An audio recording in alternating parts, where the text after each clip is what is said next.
Shalom saudara dimanapun saudara berada, selamat datang dan selamat bergabung kembali di dalam ibadah tengah minggu Gereja ICA Indonesia yang ada di Hong Kong. Di sini saya Pak Ari dan sini ada senior pastor daripada ICA Hong Kong, Pastor Edmund Teo dan rekan saya Jeremiah. Hari ini kita akan berbincang-bincang, sekali lagi saya bisa memberkati kita semuanya. Tapi kita akan memuji Tuhan lebih dahulu sebelum kita memulai perbincangan kita.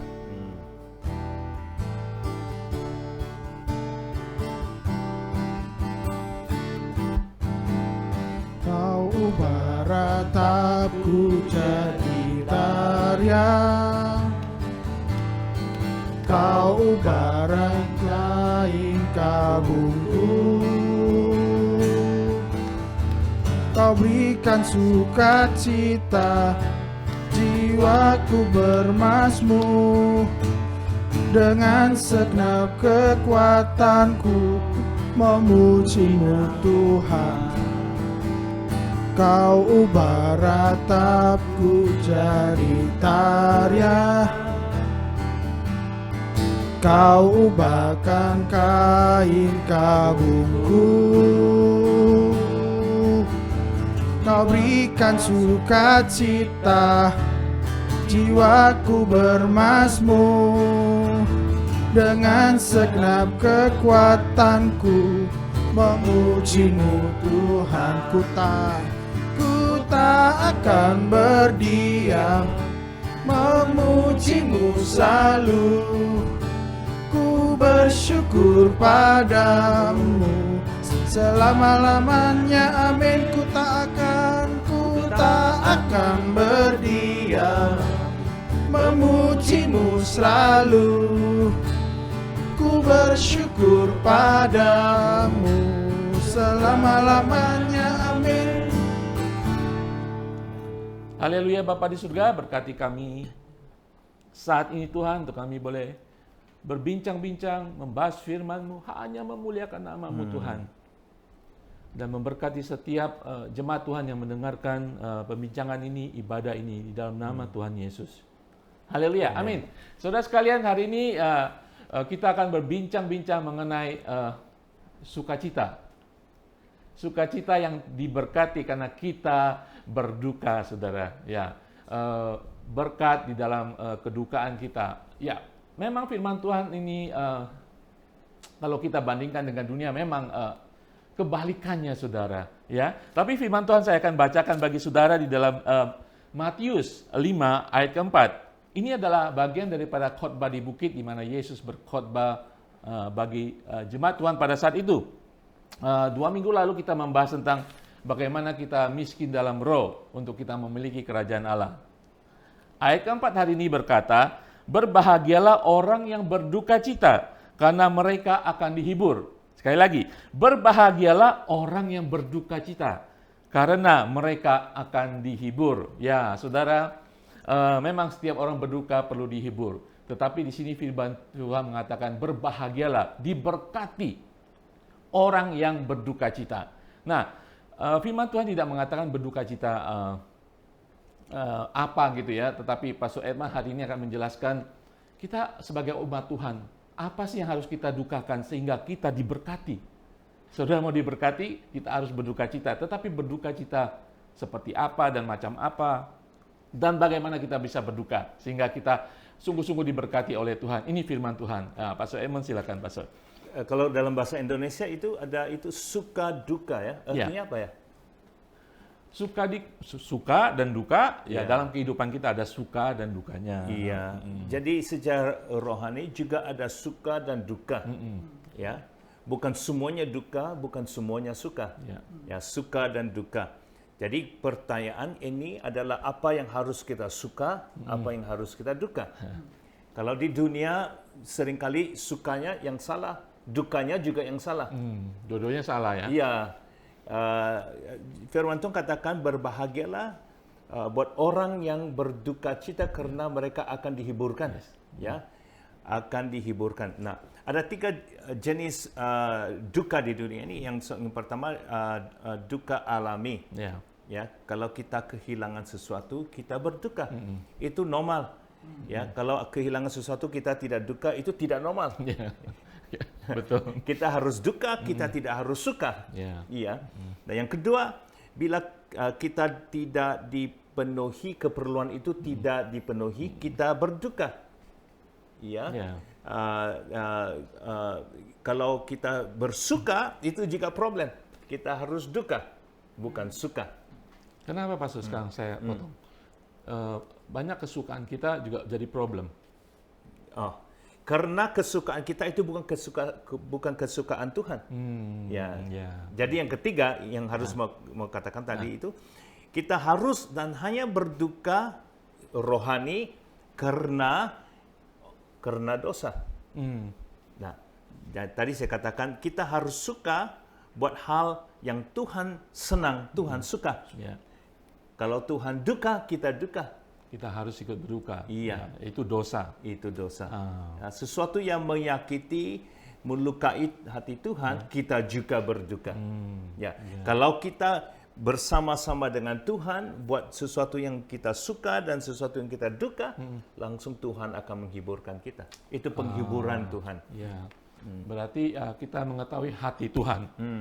Ketika Tuhan berduka akan dosa, kita juga harus berduka. Dan firman Tuhan ini, ayat 4 ini mengatakan, kita akan dihiburkan, kita akan berbahagia, kita akan diberkati ketika kita berduka, melihat dosa teman kita, saudara kita berduka. Ya, kita mau mereka kembali kepada Tuhan. Mungkin begitu Pastor maksudnya. Iya, iya. Jadi yang fokus firman Tuhan pada hari ini itu berduka terhadap dosa kita dan dosa dunia. Bukan saja dosa sendiri ya. Nah, seringkali kita akan mengatakan dosa itu, kita katakan Tuhan mengampuni. Jadi kita berdoa, kita meminta pengampunan Tuhan. Itu secara bibir, secara lahir ya.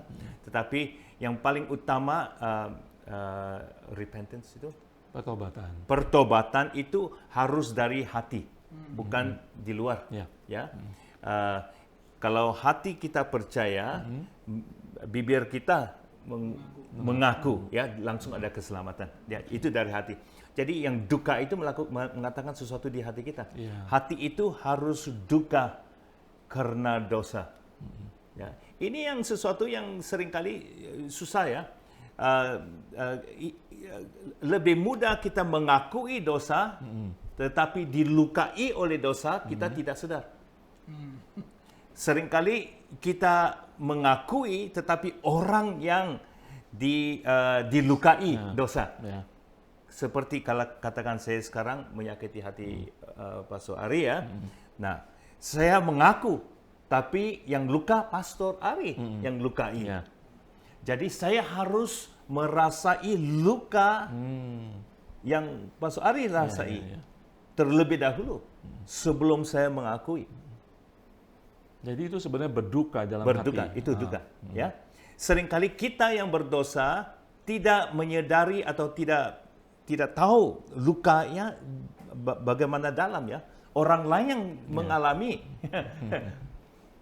Jadi yang duka yang firman Tuhan kata-kata, berbahagialah,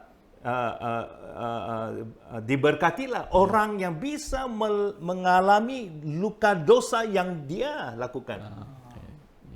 Seringkali itu susah ya, kita bilang, oh kenapa sensitif sekali lo, kenapa mau sensitif? Itu sudah salah. Jadi saya tidak merasai luka itu. Saya mengakui tetapi tidak merasai luka. Ya. Nah, kalau tidak ada luka sana, nggak ada pertobatan. Makanya katakan ketika ada duka, dikatakan diberkati karena akan ada pertobatan. Tuhan akan memberikan pertobatan. Ya. Seperti juga Yesus, firman Tuhan katakan, He who is no sin became sin for us. Yesus mengambil tempat kita. Yesus bukan sahaja mengambil kayu salib. Itu lahir ya.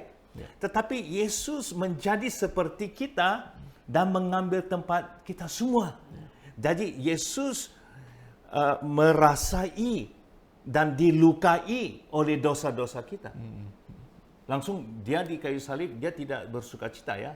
Dia langsung berdarah, sakit ya tubuh badannya ya. Dia merasai dan dilukai seperti kita dilukai.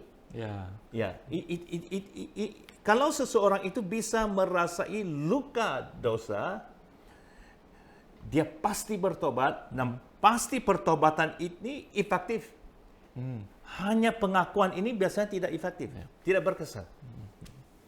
Ya, saya ingat juga ketika Yesus menangisi Israel, dia berduka atas Israel yang keras kepala tidak mau bertobat. Ya, mungkin Pak Jar ada pertanyaan atau tambahan? Ketika saya baca topik kita hari ini berduka, Pastor, lalu saya terbawa kepada sebuah peristiwa ketika tadi secara alami kehilangan sesuatu. Apa yang harus kita lakukan ketika orang yang kita kasihi itu atau orang yang kita kenal kehilangan orang yang dia kasihi atau ditinggalkan karena meninggal atau meninggalkan dia? Apa yang harus kita lakukan dan apa yang akan dia dapat ketika dia merasa berduka dengan itu? Mungkin ini sedikit Bila kita kehilangan seseorang atau sesuatu ya katakan. Oke. Jadi yang pertama kita harus tahu yang ini bukan kepunyaan kita. Hilang itu memang sakit. Tapi kalau kita pikirnya ini kepunyaan kita, lebih sakit. Seperti katakan ini saya punya. Langsung kalau saya pikirnya ini saya punya, waktu ini hilang memang saya sakit karena kehilangan. Tetapi kalau saya pikir ini saya punya, lebih sakit. Lebih sakit. Tapi kalau saya pikir ini Tuhan punya, kehilangan saya sakit. Tapi saya bahagia juga, senang juga hati saya. Karena yang dicuri ini Tuhan punya. Ini bukan saya punya. Langsung saya tahu Tuhan akan berikan yang lebih baik. Ini penting ya. Tuhan akan memberikan buat saya. Karena ini yang hilang itu kepunyaan Tuhan. Ya, oke. Pastor, sekarang kita lanjut lagi duka rohani ya, duka yang ilahi ya karena dosa. Oh, ilahi ya. Ya, ilahi. Sekarang bagaimana saya ini bisa mengembangkan dalam kehidupan saya, dalam sebagai orang Kristen, saya bisa terus berduka gitu ya. Rohani ya, berduka rohani, melihat orang-orang yang belum diselamatkan, melihat dosa dunia, seperti halnya seperti Tuhan Yesus yang berduka. Ini bila kita membaca firman Tuhan, berdoa, bersekutu dengan Tuhan, kita lebih seperti Yesus. Bila kita lebih seperti Yesus, perasaan kita belas kasihan buat dosa-dosa duniawi ini pun juga seperti Yesus. Kalau kita jauh daripada Yesus, kita melihat dosa-dosa dunia, kita tidak ada belas kasihan. Langsung kita mau balas dendam, bukan belas kasihan. Kita marah-marah. Karena itu self-righteousness. Membenarkan diri. Kebenaran yang diri sendiri. Ya. Tetapi bila kita bersatu dengan Tuhan Yesus, kebenaran Yesus Kristus. Jadi kita tidak marah, kita mengasihi. Ya, betul. Langsung kita ada belas kasihan, bukan balas dendam.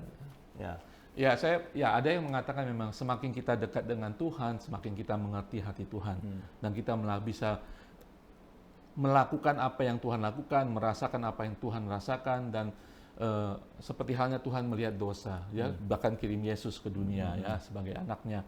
Kalau kita bisa semakin dekat sama Tuhan, seperti Pastor Edmund katakan, kita bisa merasakan hati Tuhan yang mungkin saat ini menginginkan banyak orang kembali kepada Dia. Ya, memang Pastor perlu selain dekat kepada Tuhan, perlu kerendahan hati, ya, dan mungkin semakin hari kita semakin bergaul akrab dengan Tuhan dan melakukan apa yang difirmankan Tuhan. Dan saya percaya ketika kita keluar, kita akan berduka melihat orang masih banyak selamatkan keluarga kita, bahkan dosa kita sendiri.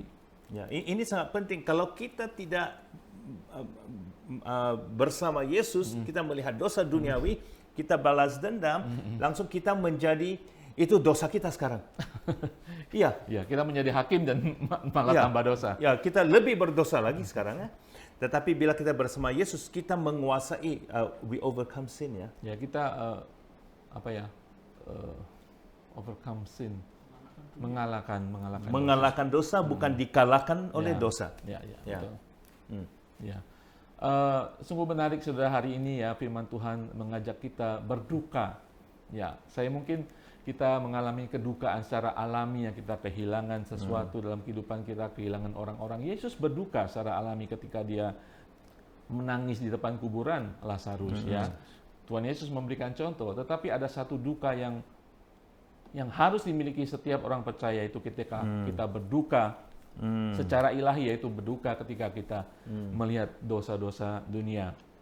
Ya, Pastor ada tambahan lagi sebelum kita tutup dalam doa. Tidak ada. Oke.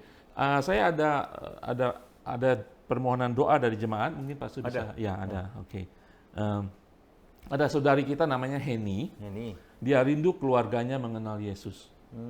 Ya, dan diselamatkan juga adik dan hubungan adiknya dengan ibunya itu kurang baik. Ya, mungkin Pastor bisa Oke. mendoakan Heni. Bapa di saat dalam sorga, kami doakan Heni dan rumah tangganya Tuhan. Kami percaya keselamatan sorga itu buat semua orang. Pada hari ini kami percaya Tuhan bekerja dalam dan berkesan sekali di keluarganya di Indonesia Tuhan. Biar setiap orang diselamatkan. Dan setiap jiran-jiran, teman-teman juga diselamatkan karena keluarga Heni. Di dalam nama Yesus kami percaya Injil yang sudah diberikan dan sudah dikhotbahkan dan sudah diajarkan dan sudah diterima akan berbuah, buah keselamatan. Terima kasih Tuhan pada hari ini pengajaran dari firman Tuhan sangat berkesan. Kami berduka karena dosa-dosa dunia ini. Dan juga dosa kami sendiri Tuhan. Biar Tuhan pulihkan tanah negeri kami Tuhan. Yes. Di dalam nama Yesus kami berdoa. Amin. Amin. Haleluya. Tuhan Yesus berkati semuanya. Amin.